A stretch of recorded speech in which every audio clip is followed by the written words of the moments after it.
Okay. This is when we start into the contentious part of the podcast. Yeah. The most contentious.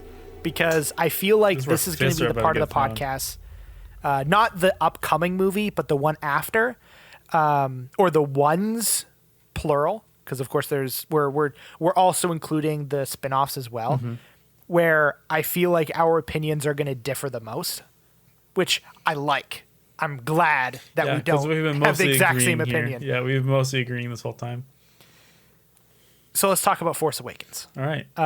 You made a great point earlier saying that it is a better New Hope. Yes. Which I 100% agree. We've been starting off with all the positives first, except for the Attack of the Clones. Mm-hmm. We've been starting with all the positives first. Bobby, I want to hear your absolute biggest issue with The Force Awakens. Fuck. That's tough, bro. That's tough. I really love this movie. So. Oh, so you do genuinely really like this movie? I really, really like this movie. Oh, fuck, sick. Me too. So it's going to be hard for me to find something I don't like. I'll probably say I don't like the fact that, what the fuck was the Starkiller base? Is that what it's called? Yeah. Yeah. Don't like how ridiculously powerful it is. Like, it's 1,000 times more powerful than the Death Star ever was. And they seem to have just built it super quick. Like, the whole point of the Death Star was like, it took time to build. It was difficult to make, but then it just like, but these fucking kids turn this planet into a bigger Death Star that can take out, 4 planets at once or whatever. That's kind of dumb, but like, I'm fine with it. That's whatever. It was cool. The scene where they fire Starkiller Base, super cool. Super cool. I feel like it is a bit weird that they never bring up the fact that those planets always got fucked.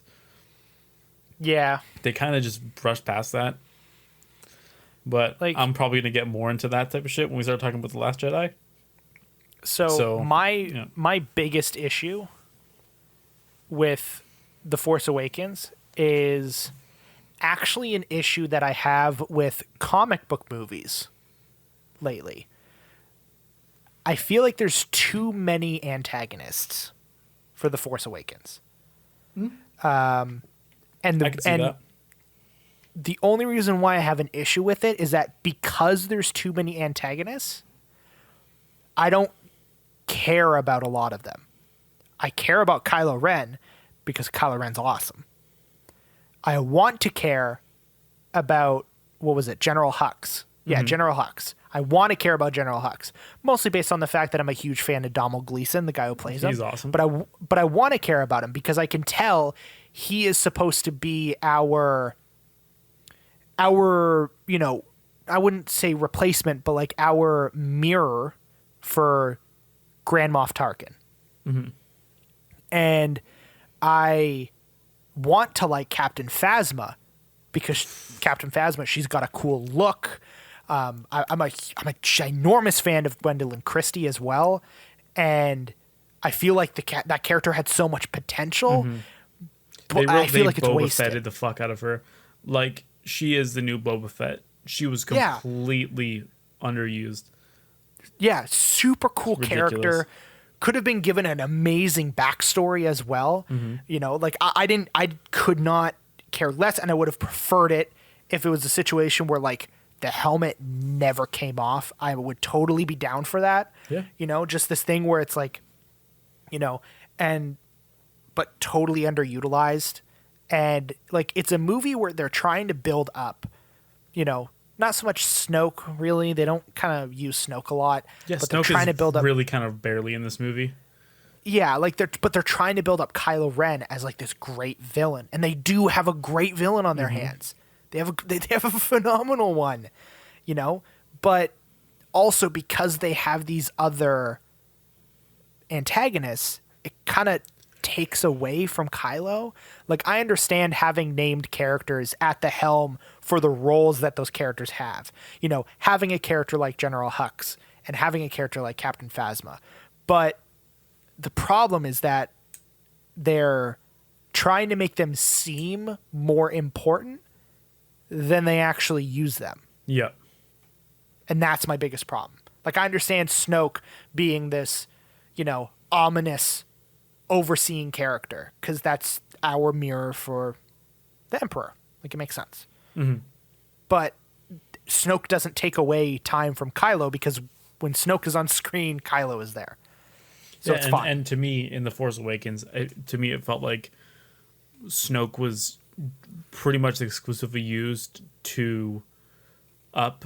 Like, of course, he has his own mystery of himself, but to me, I feel like they used Snoke in this movie as like a way to up the mystery of Kylo and like how he became who he is, and it made you really want to find out. Like it, because every scene with Snoke is so good that it made me really, really want to find out more about not even just him, but just like how he came into, like how he's trained Kylo Ren, especially at the end when Starkiller Base gets destroyed and he says, bring Kylo to me, it's time to finish his training.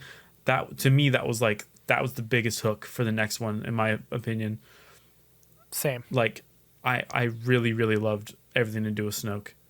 And he, like, I'll say, he was maybe a little underused in this movie, but I feel like that's more of a problem. Like, I feel like most of the problems I have with The Force Awakens are actually just problems I have with what the fucking Last Jedi wasn't. Like, that's mostly what I have a problem with. So it's hard for me to say anything bad about this movie, because anything I have to say negatively about it is all just things. Negative towards Last Jedi. It's all just a negative towards Last Jedi. Because it's all stuff that should have happened. Yeah. In the next movie, like, understandably wouldn't happen in the first one, because you want that mystery. Exactly. It's like people that were complaining that Snoke was too underused in The Force Awakens. It's like, were you annoyed that Darth Vader and like the Emperor were underused in A New Hope and Empire Strikes Back? No, because it was a mystery, and then when you finally saw the Emperor in Return of the Jedi, it was an amazing payoff. Yeah. And I felt like Snoke was used perfectly, absolutely perfect. Part of me does kind of, and like, this is just like you said with your points, like, and it's something that I'll definitely bring up a little bit more when we talk about Last Jedi, is I kind of wish that we only saw Snoke as the giant hologram, because it kind of took away some of the, not so much the mystery, because like you saw what he looked like, but like the power, some of the power. Like, because you saw him as this giant hologram, like, it was ominous. It was scary. It gave you Darth Plagueis vibes, I don't know if that means anything to you, but like, it gave you those kind of vibes, and like, that was awesome, and that was really, really cool. And then they fucked up. Like, but before we move on, what's your favorite either moment or aspect or thing that happens in The Force Awakens? Just the entirety of Kylo Ren's fucking character. I hate seeing people who, like, especially, like, there's a lot of, like, obviously there's a lot of online haters of the new Disney trilogy. I completely understand those people, and I agree with a lot of what they say. But when they start talking about Kylo Ren as a character, saying he's just a whiny little Darth Vader fanboy, that's cool that he's a whiny little Darth Vader fanboy. Yeah. Like, but he's he's a whiny little Darth Vader fanboy who's powerful as fuck, and that's scary.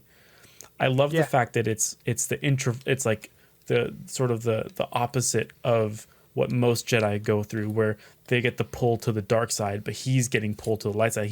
He's trying so hard to be evil, but the good in him keeps fucking that up.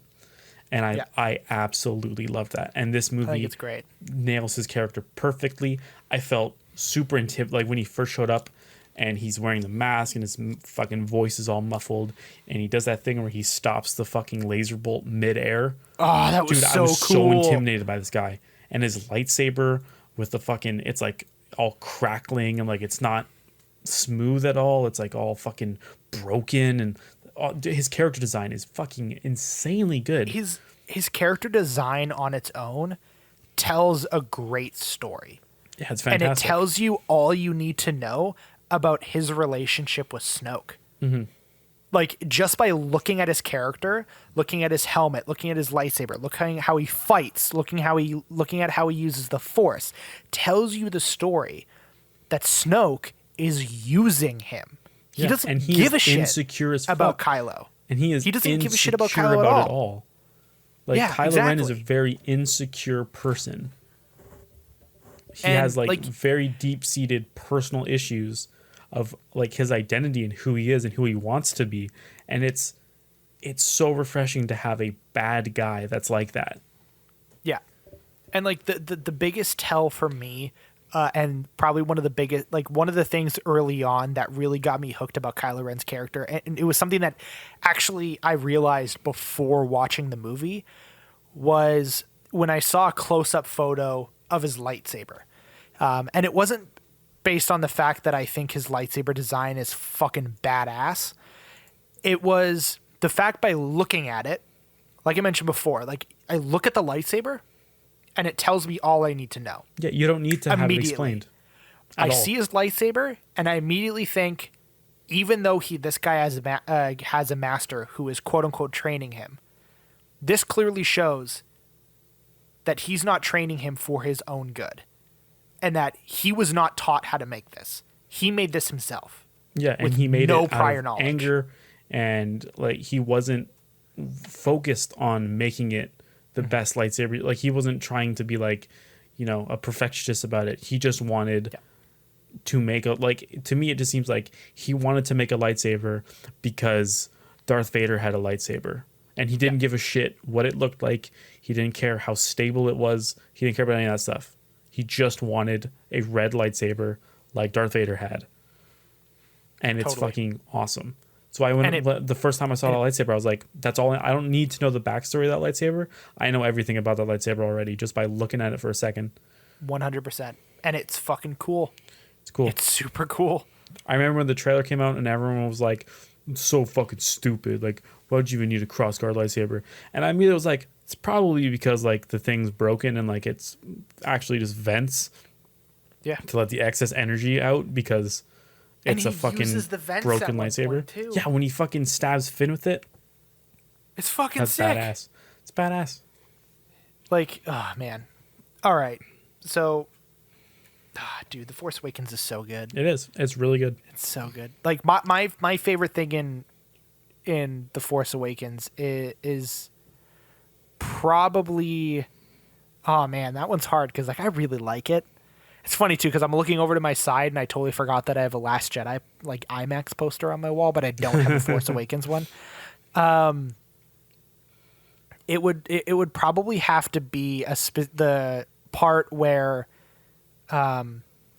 when Rey escapes with, and I think it's when she escapes with Finn with the Millennium Falcon, and that one First Order like general or something goes to tell Kylo, and then he's like, oh, the droid escaped, and then Kylo like pulls out his lightsaber and starts cutting at that one computer, and then when he stops, he's like heavily breathing, and he turns around and he's like, anything else? And then he's like, and they were with a girl, and he turns around and like Force pulls him close, and he's like, what girl? Like, dude.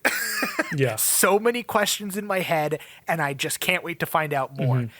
And like, yeah, I totally disagree with the people that say that his emotions are a negative towards his character. No, to me it's a negative to him progressing as a human being, but that's a fucking good thing. Yeah. That's good character arc. Like that's a really good character arc that they started him on. And that's all I'll say. Now, okay, before we move on to Last Jedi, we are doing release order. So you know what that means. Rogue One. Don't talk about Last Jedi first. We talk about Rogue One because it came out first. It did. Technically, it did. Rogue One, man. Whew. Whew. This movie's fucking bad. Man, I honestly almost forgot as I was rewatching all the movies. I was like, oh, right, Rogue One. That happened. I really don't like it. I don't like it. I think I probably like it more than you do. I think it has some pretty good parts, but yeah, it's forgettable. Like it's completely forgettable. Like keep talking about it. I'm just I got it. So yeah, Rogue One to me, Like, there are some really, really, really good parts. One of my favorite scenes in the entire franchise is in this movie. I'm sure everyone knows what that one is because it's the best scene in the whole movie by far. But none of the characters made an impact on me. I don't understand why they're doing a TV show around Captain Cassian or whatever the fuck his name is. Cassian Andor. That's going to be terrible. That's not going to be a good show. Him but K2SO is going to be in it, though. Bro, K2SO is the worst droid. I'll say that, okay? I'll say that. Bounty Hunter droid in Mandalorian is significantly better. I love the Bounty Hunter droid in Mandalorian. Me too. He's pretty cool. Except he was going to kill Baby Yoda. Yeah, fuck that guy. But, yeah. K2SO is the worst droid. He's annoying as fuck. None of the characters really made any impact on me at all. I didn't give a fuck about any of them. Well, especially because they die at the end. Yeah, like even Spoiler. Jyn Erso. I didn't give a shit. She was boring as fuck. Yeah. Like, there was nothing interesting about her character. Probably the most interesting character is honestly fucking... I can't remember his name. I'm saying he's the most interesting character. I don't even know his name. That'll show you how much I like this movie. Are you talking about... 1 second. I can pull it up here in two shakes of a penis. Where is it? Are you talking about Ben Mendelsohn's character? No. Fucking... Oh, really? Hot take. I didn't like Ben Mendelsohn in this movie. I really like Ben Mendelsohn. I love Ben Mendelsohn. I didn't care for his character at all in this movie. Is it one of the... No, Saw Gerrera. Saw Gerrera was the coolest character in this whole movie. Oh, yeah, dude. Yeah, dude. Saw Forrest Gerrera. Whitaker was fucking dope. Little known fact. Okay? Little known fact. I am pretty sure that Saw Gerrera is the... Yep. Saw Gerrera is one of the first characters to be transferred from the animated show into live action. Yes, and then back into a video game with the Fallen Order. Yep. But yeah, I thought... Played by the same dude from... Yep. He's played by Forrest Whitaker in the video game too, which I think is fucking sick. Yeah, how'd they afford that, bro? I mean, I guess Forrest Whitaker's probably taking any money he can get. Probably. Yeah, but yeah, I didn't really care for this movie. Like, Saw Gerrera was cool. Darth Vader scene at the end was fucking amazing. Super awesome. Like, easily my favorite scene in Star Wars history. Like, which is weird because it comes from a movie I didn't particularly like too much. But I really, really liked the way that they handled Tarkin in that movie too. I think that was really cool. The CG on him was definitely phenomenal. It was definitely good. CGI on Leia was bad.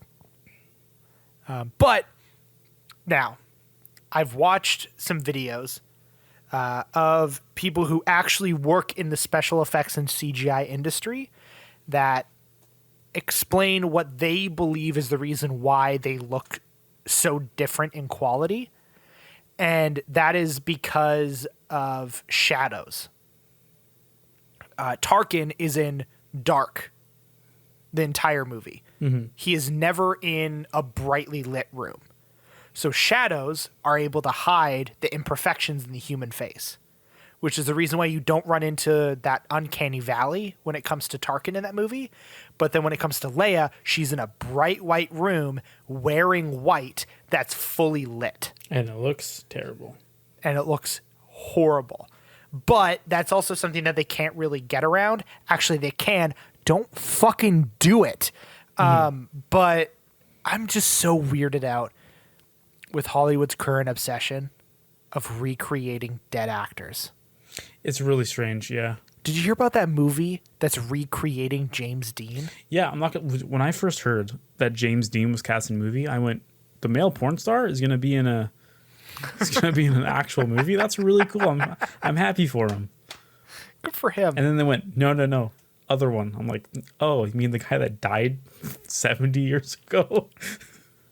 God, it's so fucking weird. It grosses me out thinking about it. Yeah. Like, also, I can understand something like, I can get something like Tarkin because that character would be there. It would be very hard to explain it away. But you don't have to have Princess Leia at the end. No, you don't. And you also don't have to get her to say fucking ho. How many times Dude, Did they say hope in that movie? If you look up the script and use Control F hope, it's probably like 1,000 times in that movie. It's insane. There's one scene where literally 4 sentences go by, and in all 4 of the sentences, they say the word hope in all 4 of them. I counted in my head as it was happening. One guy was like, there is no hope. And the other girl was like, there's always hope. And he's like, how do you speak of hope? And the girl was like, rebellions are built on hope. It's like, shut the fuck up. We get it. The next one's 12 called A New times. Hope. We get it. Stupid. I pulled up the script. Nice. Control F, hope, 12 times. Fucking ridiculous. Ridiculous. Also, one thing I will say that this movie really kind of annoyed me with is how incredibly underused Mads Mikkelsen is. Dude, I love Mads Mikkelsen. Don't get me started on Mads Mikkelsen, man. It wasn't as bad as how underused Marvel had him, but man, wait. Oh right, he was the villain. He was in Doctor Strange. Terrible. Fuck, Terrible. dude. All right, so yeah, him in this movie, he just wasn't in it enough, and he didn't get enough to do. Like there was nothing totally for him to do in this movie. He has the best acted scene in the entire movie. Spoiler: when he fucking dies. I'm gonna disagree with that. I'm gonna hit you with what my favorite acted scene in this movie is. Actually, one of the very good scenes in the movie. Not my favorite, obviously, because the Darth Vader scene overshadows everything. But Donnie Yen in this movie was fucking fantastic. He's pretty fucking great in that movie. Donnie Yen and Jiang Wen are my 2 favorite characters in the movie, besides Darth Vader. But for some reason, they chose Cassian Andor and K2SO to do the show on. Yeah, fucking great. Doesn't make any sense. Yeah, they were really good in that movie. I really like them. I will say I did enjoy the opening, not the like flashback scene at the very beginning, but like Cassian Andor's very first scene. Oh yeah, of him like on the fucking murking that dude. I was like, this is cool. I'm like, this is the tone. I think maybe if the show was like that, I could fuck with it. I could fuck with it, but it's not gonna. It's gonna be terrible. All right, so do you want to move on to the next one? Do you want to? Okay, let's just get it done. I think we should end on The Last Jedi. So I'm just gonna because you didn't even watch Solo anyways. So I'll just say a couple things about Solo. Oh yeah. Solo's kind of okay. I mean, literally the only cool thing about Solo is Darth Maul's in it, and that's cool. Like, also Darth Maul's the with how much detail they put into his character design in this movie. 100% makes me think he's going to come back in some way. Like, fuck, that would be so sick. Because they do so much. They don't just show his like face and stuff. Like, no, they show like his legs. They show what his legs look like. They show like his redesigned lightsaber, and it's like, and like he's older, so like he looks aged. So it's like they clearly put a lot of work into designing what Darth Maul would look like now in a live action movie. And to me, it seems like if they were just going to do that for just this movie, they wouldn't have spent so much time on it. So it makes me think they have to be doing something with Darth Maul. Yeah, I think the same. It was so much detail put into his character in this movie for like 15 seconds of being in the movie. You ready for my take?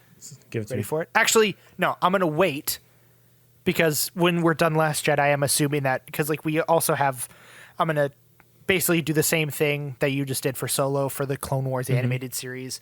I'm assuming we're probably going to talk about the next movie coming up for a little bit and then do our ranking. So I will actually mention what I think. Remind me when we go to talk about Clone Wars. So anything else you want to say about Solo before we move on? Childish Gambino, fucking awesome. He's really good. He's fantastic. To me, he's great in everything, though. Hot take: he's a better Lando Calrissian. Hot take. There you go. That's it. That's fair. That's fair. All right. The Last Jedi. Why did they have to do this, Jamie? I don't know. Because I know you like it more than I do. I do. But why did they have to do this? I don't know. I don't know, man. Okay, I'm gonna let you go for a little bit on Last Jedi because I got a lot of pent up anger here. So what to you what are the redeeming qualities of the Last Jedi? The redeeming qualities? Yeah. There's surprisingly enough, not a lot story-wise when it comes to redeeming qualities for me. Mm-hmm. The biggest redeeming quality for me for this movie is, it's kind of an odd one. It's Ryan Johnson's the fucking balls Ryan Johnson has on him for taking a chance. He took a chance, and I gotta give it to him. I'll give it to him. And I genuinely do think, as a writer and as a director, he's phenomenal. He's a great writer and he's a great director. I just feel that Star Wars is not his thing.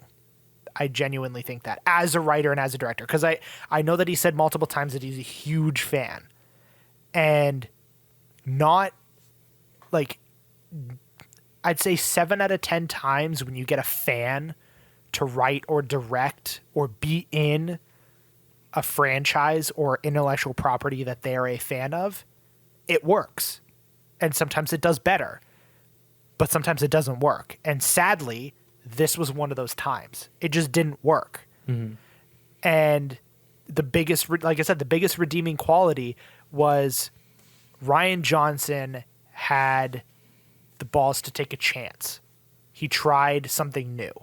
Sadly, it didn't work, but he tried. You know, and I appreciate the movie for that. That, you know, they were trying to do something new. Some aspects, I feel like it worked. I feel like on a visual standpoint, it's one of the fucking prettiest Star Wars movies. I think it is. It is a really gorgeous looking movie.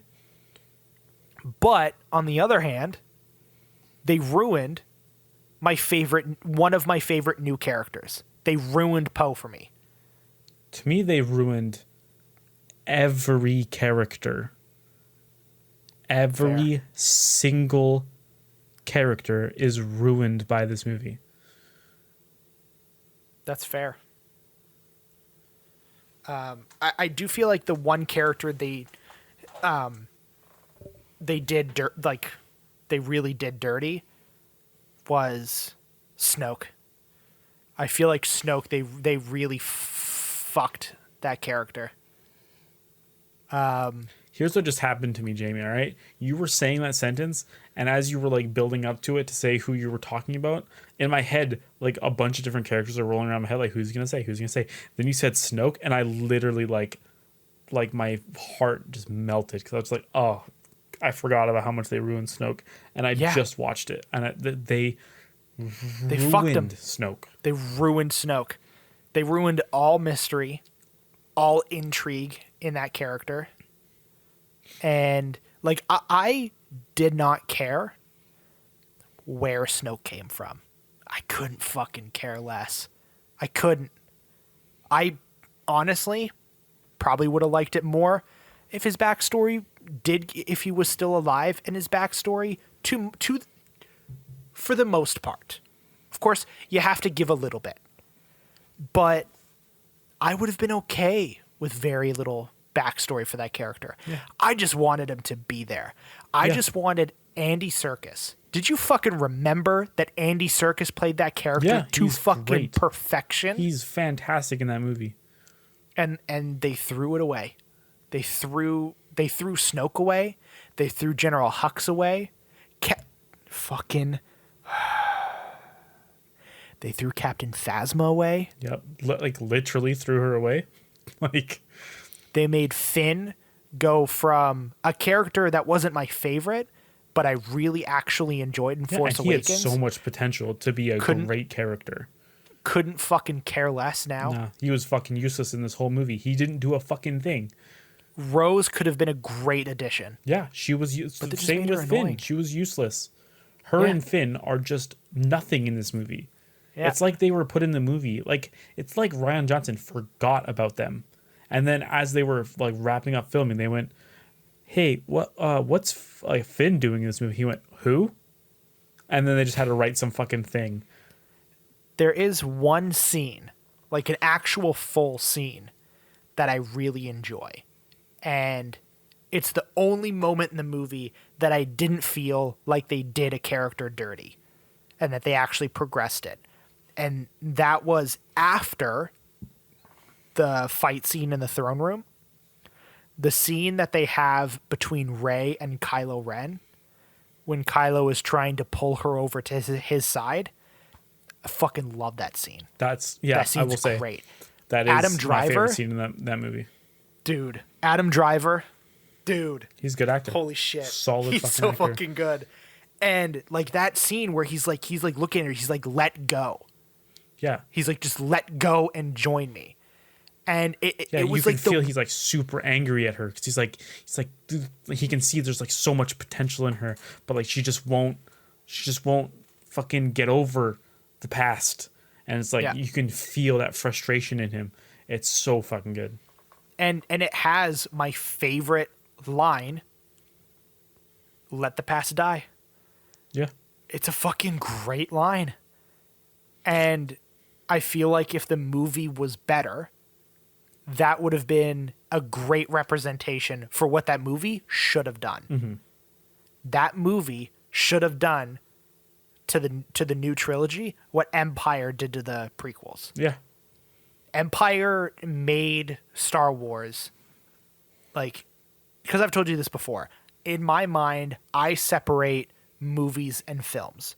Movies are like popcorn flicks, stuff that don't, like, maybe they do have some, like, you know, great thing that, like, you can think about or something like that. Like, I know this isn't the actual separation. It's just how I use it in my own head. And then there's films. And I feel like Empire is what changed Star Wars from movies to films. Because they had thought behind them. They had, you know, there was a lot of like, art being put into them. And I feel like that's what Last Jedi should have done. And in some aspects they do, like in how visually how it looks. It's a beautiful movie. It's fucking gorgeous. But it's boring. And somehow they ruined Yoda. How do you fucking ruin Yoda? Honestly, to me, it feels like, as I was watching it, it's literally like Rian Johnson went out of his way. Specifically, he had a fucking checklist as he was writing the film going, all right, how do I ruin this character? How do I take everything that's cool about this character and just turn it to shit? Oh, I know. I'll just turn him into like a fucking wacky, stupid fucking puppet that burns down all the books. Cool. It's the sacred text! Fucking hell. It's so dumb. I will say that did create one of my favorite memes, which is like when your mom throws away the piece of cardboard with the chicken strips instructions on the fridge. And it's like him being like, the sacred text! And I thought that was pretty funny. No, the best one of those is when your mom throws away the piece of paper with all the GTA San Andreas cheats on it. That's shit. Here we go again. Oh, man. Yeah, this movie's a honking pile of shit, all right? I'm about to fucking unload Jamie, okay? This movie, Jamie, legitimately hurts my brain. It hurts my fucking brain to think that this movie exists, okay? It's not like there's a lot of it. Because this fucking movie... it makes me so mad to think about this movie. There's nothing just about, like, I'm talking story wise, like, because obviously visually and like sound design and all that ancillary music's great shit. as normal. Yeah, music's great, all that stuff. The acting is good, of course.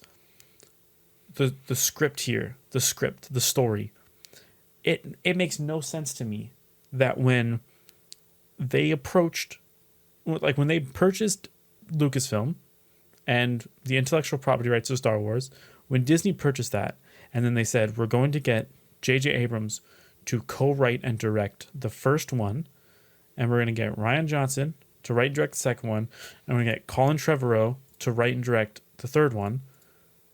How the fuck did they not say J.J. gets to write the outline? How did they not do that? How did they let Rian Johnson come in and just give him a blank fucking piece of paper and say, do literally whatever the fuck you want to it? We don't care. When I watched The Force Awakens and The Last Jedi back to back, it seems like they're from two different fucking franchises, because one is purposefully set up. Like, to me, The Force Awakens is a setup movie for what would have been episode 8 and 9, right? Mm-hmm. That's what it feels like, because everything about that movie is a setup, right? It's the beginning of something, okay? And then for some reason, Rian Johnson got it in his fucking brain that all of the shit that all of the internet had speculated on was all dumb, and he hated it all, and he's just gonna do everything he can to spoil everyone's expectations. Because, like, that's what he was saying a lot in the lead up to the movie, was that Empire Strikes Back subverted your expectations of what it was going to be. So The Last Jedi is going to subvert everyone's expectations, which is fine. I'm all for subverting expectations. But when you're doing it just for the sake of doing it, it doesn't make a good story. Nothing in this movie makes any sense after watching The Force Awakens. Because The Force Awakens specifically sets up who the fuck is Snoke? Why is he so powerful? Because even in The Last Jedi, they show that Snoke is ridiculously powerful. Like his level of understanding of the Force and the dark side of the Force is unreal. He is so powerful. He's able to pull Rey towards him without even fucking moving a muscle. And he can connect two people on opposite ends of the fucking galaxy so that they can see each other and talk to each other without even, like, straining a little bit. He is, like, probably one of the most powerful Force users in the entire fucking universe of Star Wars, yet he just gets cut in half and he dies. Are you fucking kidding me? And his backstory is he's just a guy? Fuck off. Like, I'm fine with Rey's parents being no one. That's fine. I didn't need Rey's parents to be someone cool. Yeah. But the fact that you had to do that same effect of, like, oh, this person was just nobody, ha ha, you had to do that 15 times in this fucking movie? No, you didn't. Some shit can be cool stuff, Ryan. Some shit can be cool shit. Let things be cool. Let Snoke be cool. Like, why does Snoke have to be just some useless piece of shit that dies in the dumbest way possible? It makes no fucking sense with how powerful of a person Snoke is. It makes no sense that he was nobody, and it makes no sense that he died in the way that he did. Also makes no fucking sense that Leia, the entire franchise, only... She never uses the Force. The Force flows through her because she's Force sensitive. But she never is able to utilize the Force. And then, boom, out of nowhere, she's able to use the Force and float through fucking space. Are you fucking kidding me? No. Yeah. Leia can't float through space, you fucking idiot. Like, what the fuck was that even for? Why was Leia floating through space? Why was that in the movie? It serves no purpose. She could have just not been in space if you didn't want to kill her off. Which, in my opinion, I don't think they wanted to kill her off because we all know what happened. I think that got them scared. She should have died in that movie. Like, I 100% think that Leia should have died in that movie. She should have died when she got blasted into space. That should have been it. I don't think that they should have done that scene, like, either way. But I also don't think that she should have died in the movie, though. I 100% think she should have died. I think she should have died, and Luke should have survived until the next one. Luke surviving to the next one, that I agree with. Also, I agree with. How did Rian Johnson manage to ruin Luke Skywalker of all characters? Literally the most bland toast character in the entire fucking franchise. Dude, how is it that make him more boring?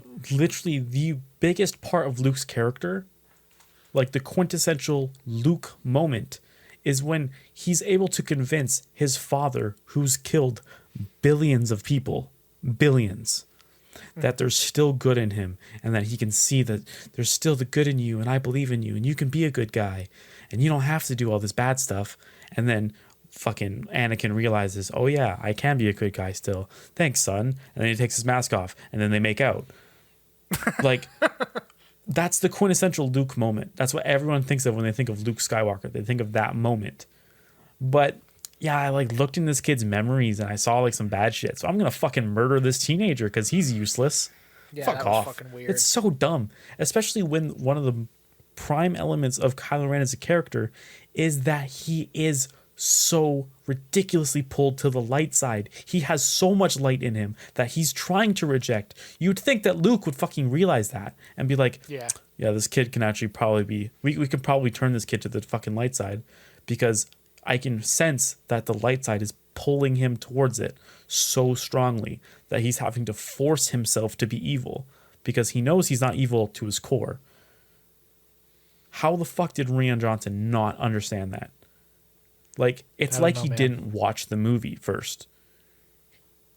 Like, it blows my mind that he took everything that could have been cool coming out of The Force Awakens and ruined every single one of it.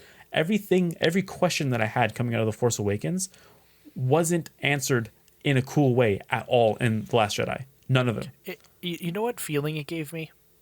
You know when you play an open world RPG game and you're given like a side quest and you do something, like you kill the wrong person or you do the wrong step and you fail that quest. That's what it feels like. Yeah. That's why I'm still holding out hope for see what I did there. For Rise of Skywalker. Because I feel so bad for J.J. Abrams. If anybody can clean it up, it's going to be him. I'm just going to be honest. If anybody can clean that up, it's going to be JJ. I think he could do it. I don't think it's possible. I think it's ruined. I'm cautiously optimistic for Rise of Skywalker, but I think that J.J. Abrams has been put in one of the worst positions you can be put in as a director. Totally agree. You were the one that was supposed to set it up, and you did. Like, you were only signed on to one movie. You were supposed to set up the franchise or the trilogy and be like, all right, well, like, this is our stepping point, and then we're going to build off of it. Then for some reason, the guy that they allowed to write and direct, not co-write and direct, by the way, like JJ did, they let Rian Johnson do it himself. He had no help. He didn't have someone like JJ did checking him and being like, hey, maybe we should do this, or maybe that's not a good idea. No, he was the only one writing that movie. And all of the shit that JJ was able to set up for the future of the trilogy, for some reason, the guy they hired next decided, fuck all of that. We're just going to do this completely different shit. And then when obviously fans didn't like that, they were like, okay, we need J.J. Abrams to come in and clean this shit up. I feel like he's been put in an impossible position right here to fix the problem that Rian Johnson put this franchise in. And in my opinion, I don't think it's possible. And I have some hope for The Rise of Skywalker, but there's not much. I don't think JJ is going to be able to steer the ship in the right place. And I think Rise of Skywalker is going to be another steaming pile of shit. I think it's going to be terrible. And I hope that Star Wars gets put back on track with Jon Favreau at the head, because the Last Jedi it's not only so bad. Like, it's not only just that it's a bad movie. It's a bad movie that ruins the prospect of the future movies. That's the worst part. Is that it doesn't even just be a bad movie and then it ends and oh shit, that was a bad movie. It's like a bad movie. It's like how, to me, the last season of Game of Thrones wasn't just bad. It ruins the entire show, even from season 1. I can't watch that show anymore because I know none of it amounts to anything. Yeah. That's how bad The Last Jedi is to me. That it ruins the prospect of future Star Wars movies because he put it in such a shitty place with how they ended The Last Jedi. So I was talking about this with a coworker, and I have a feeling about the future of Star Wars. And sorry.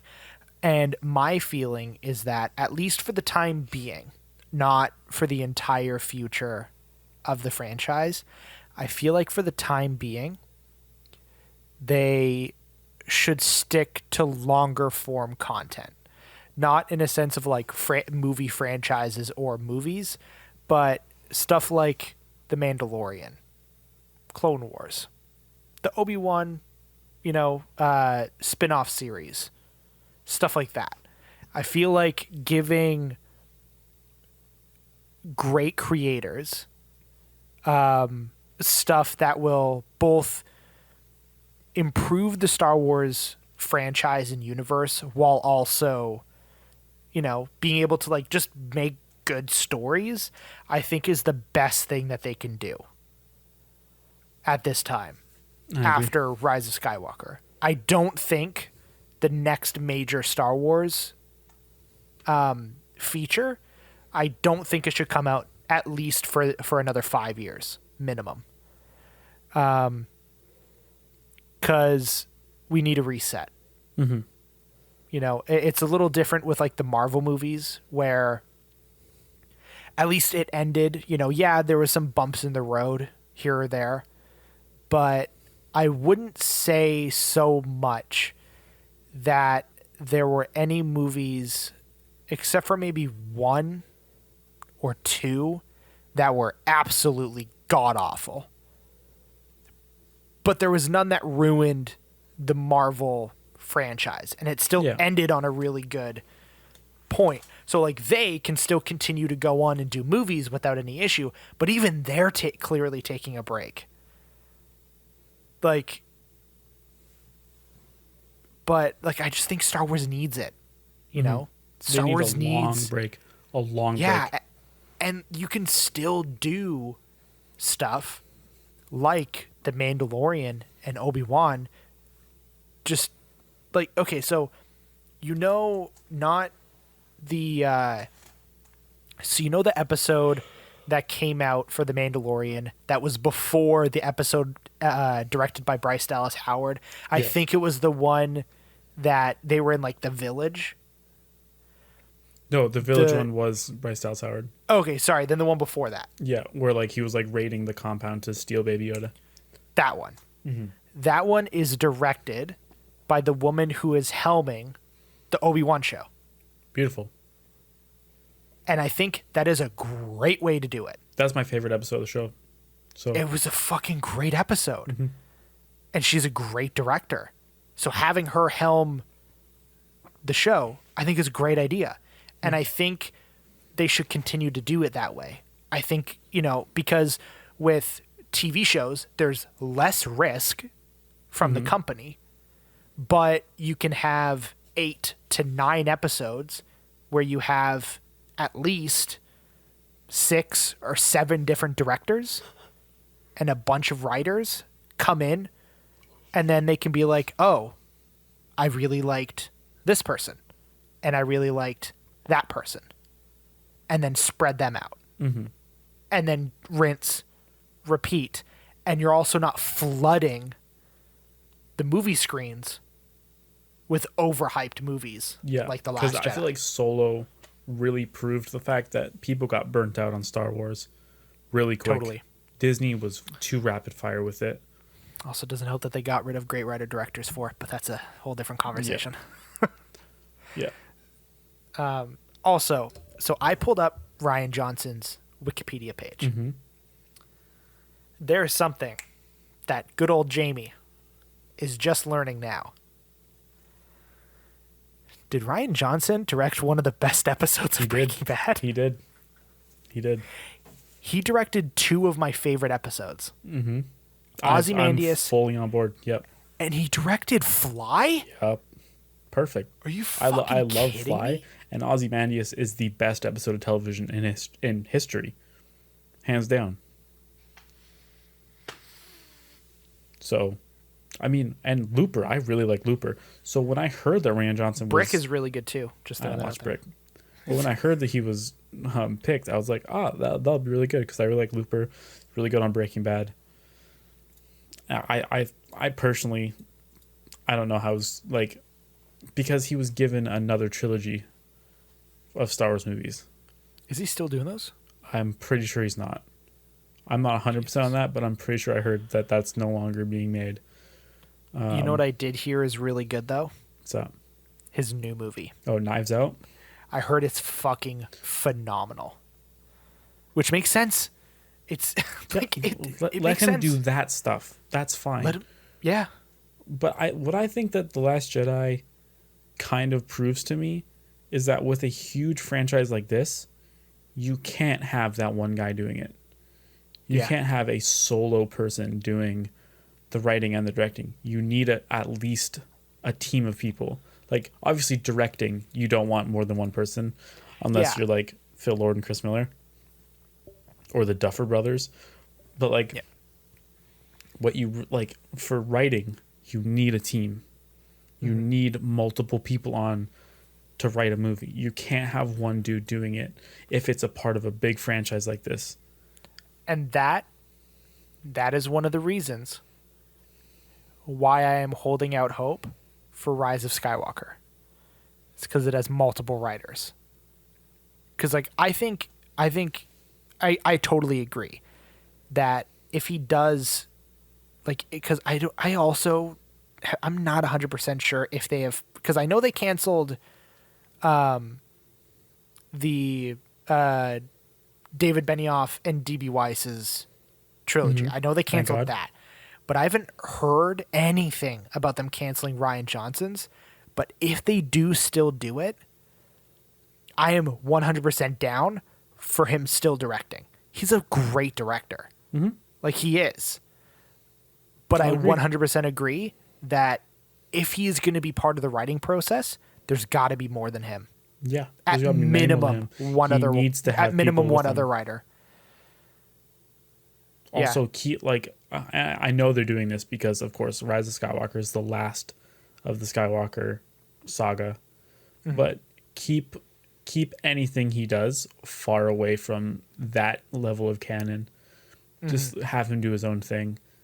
Have him do something like The Old Republic or something like that, like something that doesn't interfere with characters that are already established.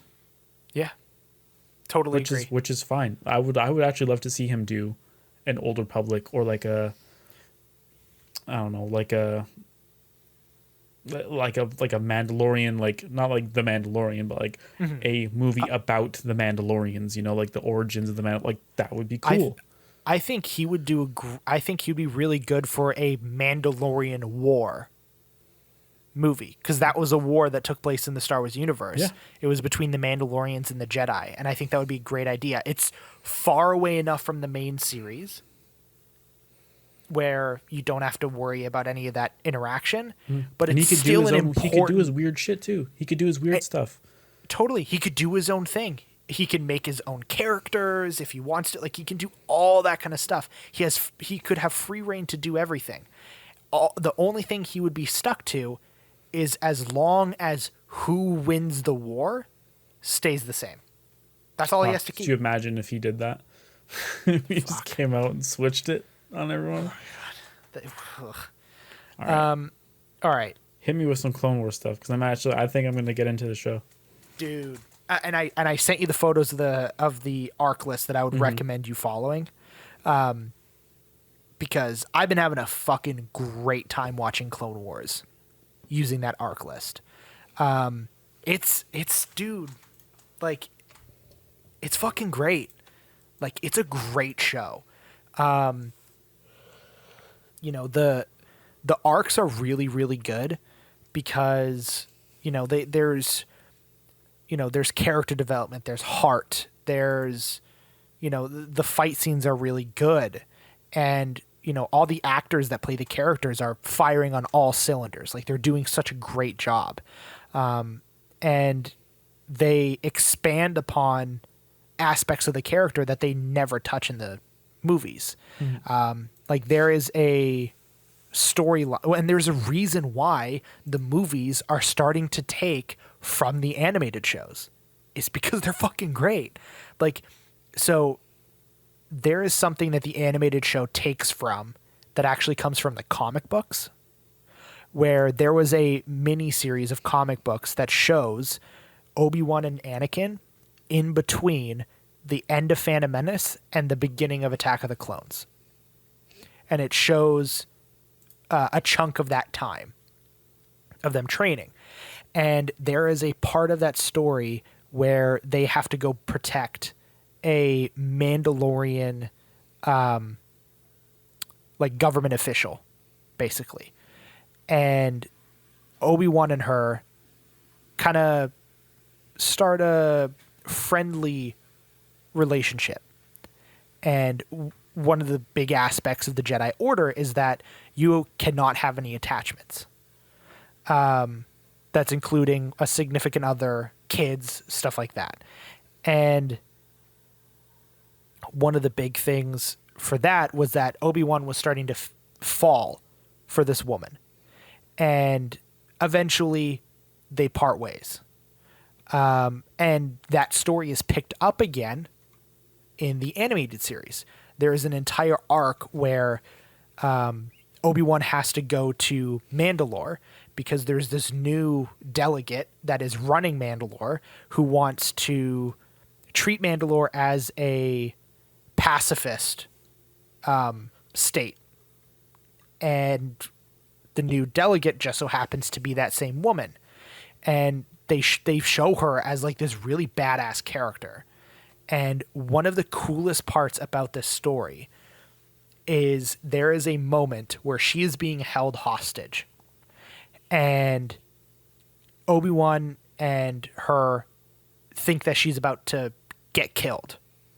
So before that happens, he looks at her and with all honesty, he says, I just want you to know that if you gave me the word, I would have left the order forever. And it's like, I'm sitting there and I'm watching the show and I'm like, this is a fucking kid show. And I'm like sitting there and I'm like, holy shit. Like, and it was such a great story. And it's just this, and it's such a great thing too, because Anakin sees it from a mile away. The second he sees them together for a split second, he knows. He knows that they were a thing. And throughout the couple episode arc, Obi-Wan kind of expands on their relationship. You know, oh, when I was protecting her in that city, you know, in the storyline in the comic books, you know, we had to, because they were undercover. So it's like, you know, we had to, you know, sleep, you know, basically they had to sleep in gutters and they had to steal food to eat because they were both undercover and also had bounty hunters after them. So it was like this big story and you know, they just use characters that were underutilized in the series to great effect. Oh, dude, what I meant to bring up earlier about Rogue One. Mm-hmm. This is what I think and why I think that you are on the right path when it comes to them using Darth Maul for future things. Sorry, I'm drinking some water. I think Darth Maul is going to show up in the Obi-Wan TV series. Yeah, that is one of the main theories I've been hearing yet. Here is the reason why. I'm going to spoil Rebels a bit for you. Go ahead. I'm never going to watch Rebels. I'll watch Clone Wars, but I don't think I'll get into Rebels. So, Clone Wars expands on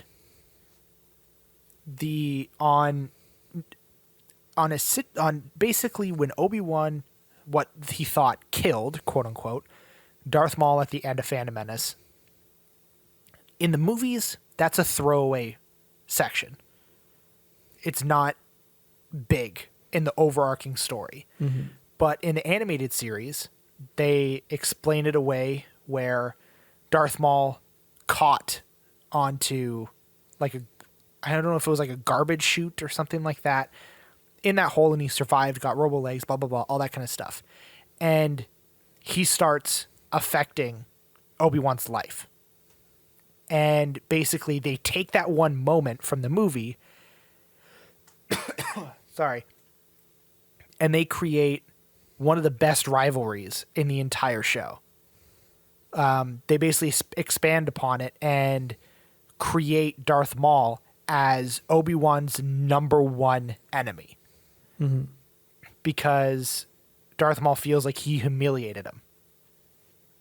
And so you remember in Phantom Menace when Qui-Gon gets killed, where it's Darth Maul and Qui-Gon fighting, and Darth Maul hits Qui-Gon in the face with the hilt of his blade, mm-hmm. and then he spins around and stabs him in the stomach. Yep. So they have this whole arc in Clone Wars, and then Rebels happens. Rebels takes place in between, like it takes place before New Hope. And Darth Maul also shows up in that show as well, which is one of the reasons why I think he's going to show up in the Obi-Wan show. And in Rebels, Darth Maul is like, I'm not going to go into the reason why Darth Maul's there because it literally means nothing. But there is a point in time where Obi-Wan does show up, and it's old man Obi-Wan. So it's like Alec Guinness, white hair, beard. And there's a point in time where Darth Maul and the good guys of the show have to team up. And there's a point in time where they're at a fire, but it's just Obi-Wan and it's just Darth Maul. And it's super tense. And eventually, partway through the conversation, they have a mutual agreement that this is it. Decades later, they're both old men. One of them has robot legs. They're finally going to finish it.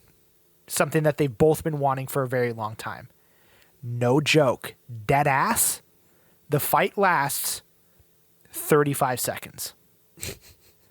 Because they're fighting and Darth Maul knocks Obi-Wan's lightsaber to the side. Right when he goes to hit Obi-Wan in the face, Obi-Wan, boom, vertically cuts him right in half. God damn.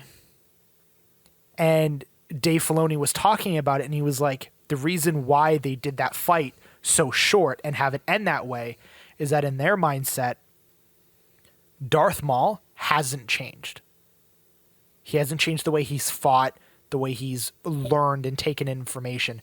But Obi-Wan's been thinking of that moment for decades, like 30 years. He's been thinking, he's been replaying it over and over again. So he knows what's going to happen. And he's not going to let it happen again.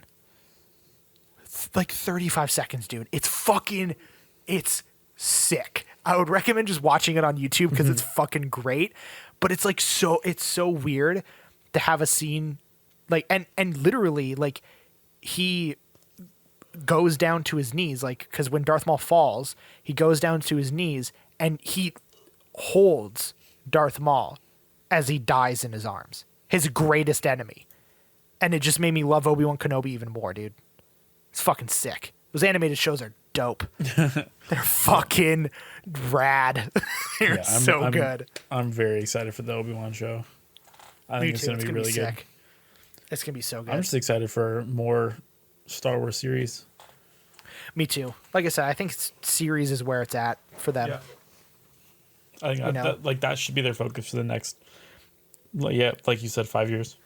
Especially for how long people have wanted. Like, people have been asking for ages for a Star Wars TV series. Ages. I remember when I was a kid, when the prequel trilogy was still coming out, and there were rumors of a TV series.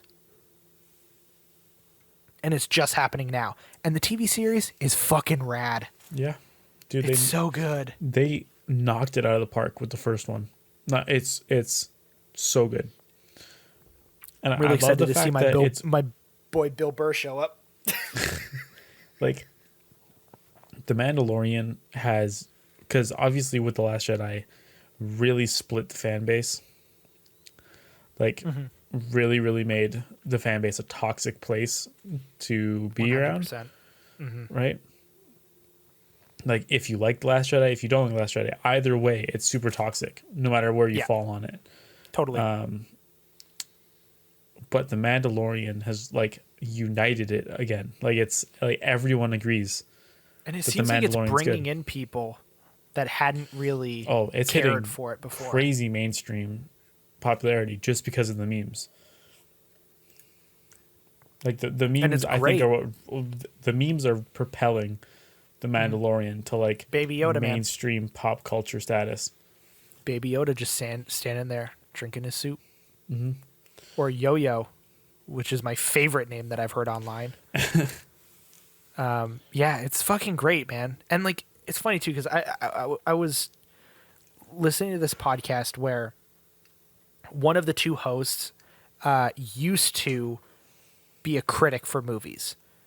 And he points out the fact that that's a detriment to when he watches movies or TV shows, because he will overanalyze a lot of things. And basically that part of his brain will ruin things that he should enjoy. And when Mandalorian first came out, he was complaining about the show. He, had things where it was like, oh, maybe like saying like it wasn't, like it was a little too comedic. It was not as hard hitting as he was expecting it to, and like all this kind of stuff. Yeah. And then a couple weeks later, he was like, I have to like backpedal on what I said before.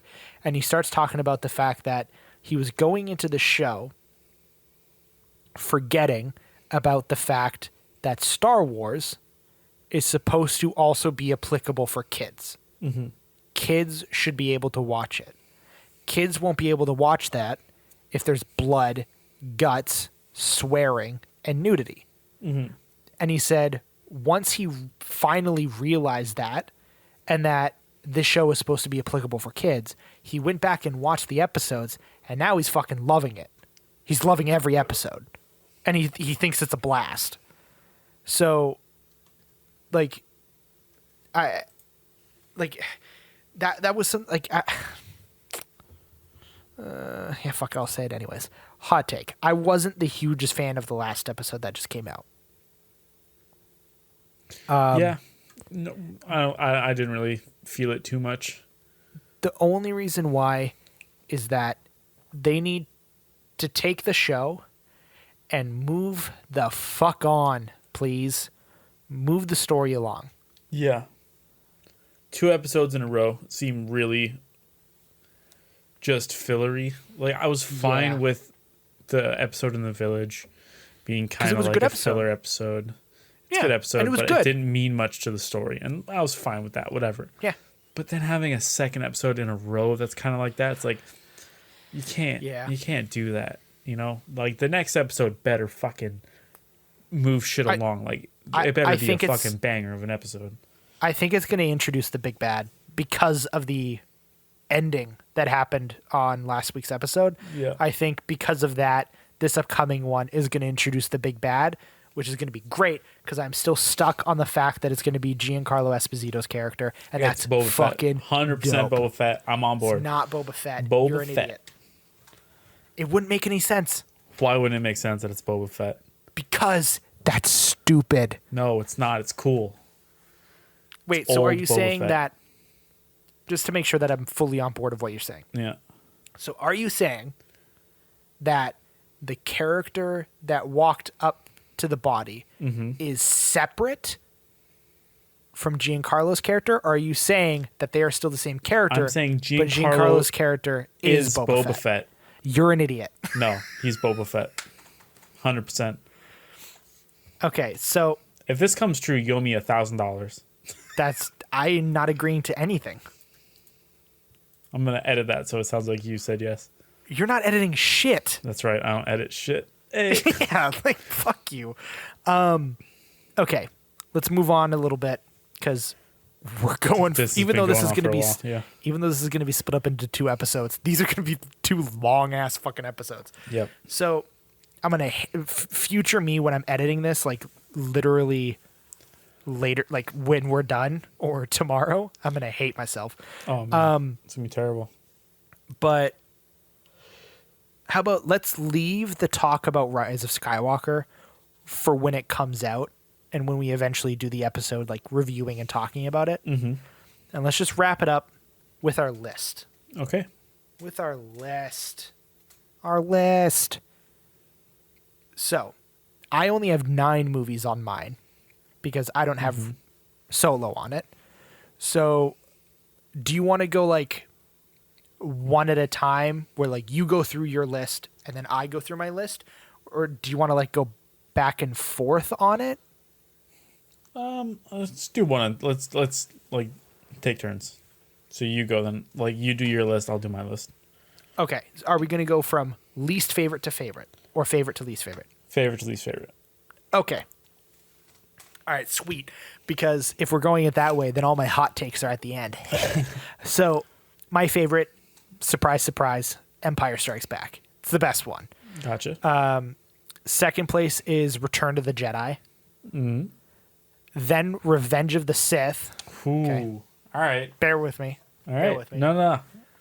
Then Force Awakens. Mm-hmm. Mm-hmm. Then A New Hope.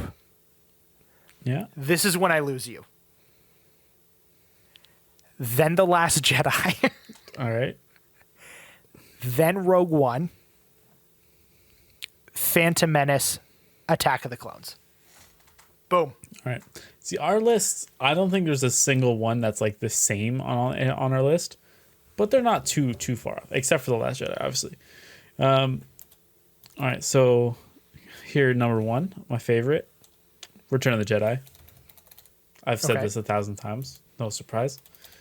Number 2, Empire Strikes Back. I actually switched it. It used to be The Force Awakens was number 2, but after rewatching it, I did a switcheroo.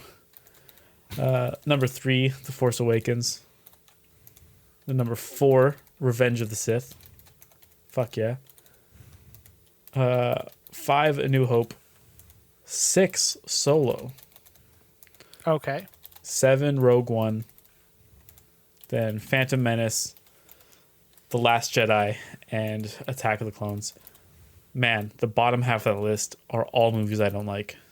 I'm starting to think I don't like Star Wars. Because half of the movies on the list I don't like. Well, not half. Only the bottom 4. That's fair though. Honestly, like, you know, I don't want to like shit on your decisions.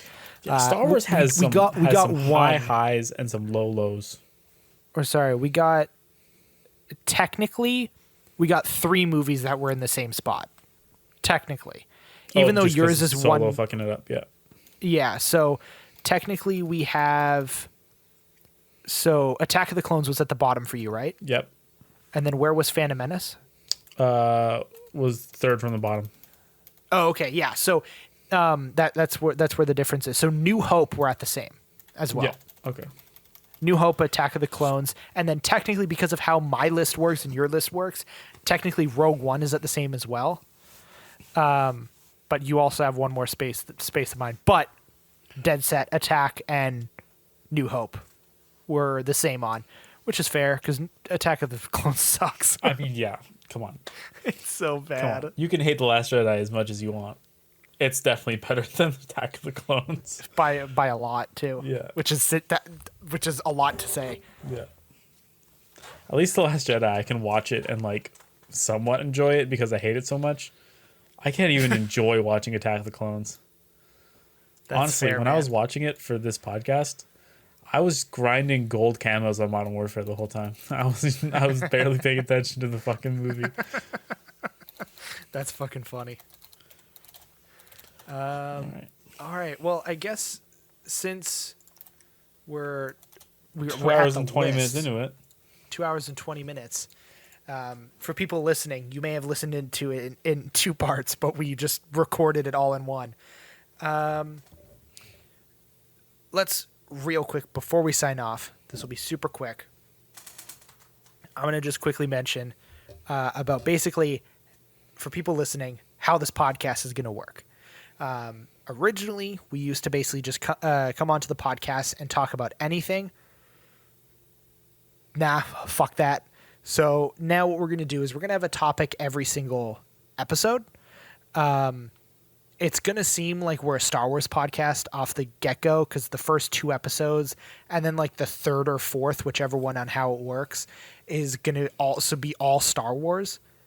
It's not all going to be Star Wars. It's mostly like pop culture, but we will have an episode. Episodes will be more focused on one topic that we'll talk about. It's just forewarning you, the beginning is going to be very Star Wars heavy. Yeah. I was thinking what we could probably do. Actually, no, I'll talk to you about this after the podcast because I don't want to promise anything on it. Yeah. Subscribe to us on iTunes, rate, review, follow us on Twitter. Bobby, what's yours? Mine is at a crunchy captain. And then mine's at lameboyprime. There'll be links or just our handles in the description. Same with our list. Bobby, I'll have to get you to send me your list. That will also be in the description of the second part. And yeah, and then you can find us anywhere else you get your podcast as well, because I think we're on almost everything. I think. You better be. Otherwise, what do I pay you for? Exactly. All right. Well, anything else you need to say before we sign off? I mean, just want to say one more time, just reiterate my dislike of sand, because it's rough and coarse and irritating, and it gets everywhere. Thank you for listening. Goodbye. Bye.